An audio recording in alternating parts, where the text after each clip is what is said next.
Every now and then, we hear about people gone missing, and some are never to be found.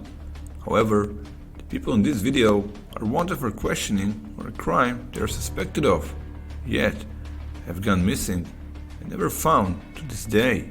From almost executing the perfect crime, to 2 prison escapes by helicopter, jumping from a plane with a bag full of money, and more, here are 5 fugitives from justice who disappeared and maybe are even watching this video with you right now. Elmer Crawford. Elmer Crawford was an employee of the Victoria Racing Club. He had a wife, was pregnant, and 3 children. At one point, his wife Therese drafted new wills that left a considerable fortune to Elmer in the event of his family's death. In July 1971, a coroner's inquest found that Elmer murdered his wife and 3 children at the family's home in Cardinal Road, Glenroy. Investigators believed that the impending arrival of their 4th child and Therese's mental state were the triggers for the murders. Yet, another factor could have been the theft of goods by Elmer from the VRC. For the murder, Elmer had constructed an electrocution device using a 50-meter length of electrical lead and alligator clips, which he attached to his wife's ears while she slept before electrocuting her and one of his kids. He then beat his other 2 kids to death using a hammer. Elmer loaded the blanket-wrapped bodies along with the motorbike, fuel cans, rifle and hose into the family's car and drove them 200 kilometers to Port Campbell. There, he connected the hose from the exhaust to the driver's side window and pushed the car over the cliff edge in an effort to frame his wife by making the crime look like a murder-suicide. Elmer has been missing since the murders, and a reward of 100,000 Australian dollars was offered in 2008 for information leading to his arrest. D.B. Cooper. On November 24, 1971, D.B. Cooper hijacked Northwest Orient Airlines Flight 305, a Boeing 727 aircraft, in United States airspace. During the flight from Portland, Oregon to Seattle, Washington, Cooper told the flight attendant he was armed with a bomb, demanding $200,000 in ransom, equivalent to approximately $1.5 million in 2024, and requested 4 parachutes upon landing in Seattle. After releasing passengers in Seattle, he instructed the flight crew to refuel the aircraft and begin a second flight to Mexico City, with a refueling stop in Reno, Nevada. About 30 minutes after taking off from Seattle, Cooper opened the aircraft's aft door, deployed the staircase, and parachuted into the night over southwestern Washington. The FBI speculated Cooper carefully planned the hijacking and had detailed specific knowledge of aviation, local terrain, and the 727's capabilities. Cooper chose a seat in the last row of the rear cabin for 3 reasons: to observe and respond to any action in front of him, to minimize the possibility of being approached or attacked by someone behind him, and to make himself less conspicuous to the rest of the passengers. To ensure he could not be deliberately supplied with sabotaged equipment, Cooper demanded 4 parachutes, assuming he may have planned to jump with some passengers as hostages. FBI agents did not believe Cooper survived his jump due to his apparent lack of skydiving experience, his lack of proper equipment for his jump and survival, the temperature and inclement weather on the night of the hijacking, the wooded terrain into which Cooper jumped, his lack of knowledge of his landing area, and the ransom money that wasn't used. Cooper has never been found nor conclusively identified, and it is unclear whether he is dead or alive. His whereabouts remain a mystery to this day. Thank you for choosing to watch our video. If you enjoyed so far, please like it and subscribe to support our channel. We truly appreciate it. Now, let's continue. Gilbert Winter. Gilbert Winter was a 37-year-old jeweler who vanished without a trace in Tottenham, London, England in March 1998.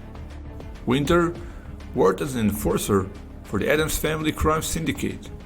In 1994, allegedly with assistance from fellow enforcer and future crime boss Ray Barton, he murdered drug dealer Claude Mosley with a samurai sword as punishment for pocketing profits from a drug operation run by the Adams family. He went to trial for the murder, but key witnesses refused to give evidence against him and the case was dropped. On March 9, 1998, Winter left the house he shared with his girlfriend, driving off in her Nissan Micra. Later that day, he spoke to her on the phone but did not share his location. The car was discovered abandoned in June and Winter was never seen again. His bank account, credit card, and mobile phone have never been used since then. According to theories, Winter either double-crossed the Adams family, stole £800,000 from a cannabis deal, and was killed accordingly in retribution, or fled to the Caribbean with the money and remained in hiding. Robert William Fisher. Robert William Fisher is an American fugitive wanted for allegedly killing his family and blowing up the house in which they lived in Scottsdale, Arizona on April 10, 2001. He served in the United States Navy and later worked as a firefighter and in the medical field. He married Mary Cooper in 1987 and they had 2 children, Bobby and Brittany. The Fishers had a difficult family life. Robert Fisher was described as displaying cruel and controlling conduct toward his family and on many occasions was reported to have exhibited disturbing and violent behavior. On April 10, 2001, the family's home exploded. Inside, Fisher's wife and 2 children were found dead, had been murdered prior to the explosion. However, Robert Fisher, along with Mary's car, was absent. Police named him as their only suspect in the killings. On April 20, Mary's car was discovered in a forest near Young, Arizona. Robert Fisher's ultimate fate is unknown. On June 29, 2002, he was placed by the FBI on its 10 most wanted list. Yet, on November 3, 2021, he was removed from the list. Despite his removal from the top 10 list, Fisher remains a wanted fugitive. There has been speculation that Fisher committed suicide or died, probably somewhere in the wilderness where Mary's car was discovered, while others believe that he may have started a new life under an assumed identity and can be alive or dead. Vassilis Palaiokostas. Vassilis Palaiokostas is a Greek bank robber and fugitive known as the Greek Robin Hood for his habit of giving away stolen money to the poor. In 2000, he was sentenced to 25 years in prison for the 1995 kidnapping of Alexander Haitoglou, who is a Greek industrialist and the CEO of Haitoglou Brothers. The ransom paid was traced back to Vassilis and thus to his arrest. In 2006, Vassilis escaped from prison in a very creative way.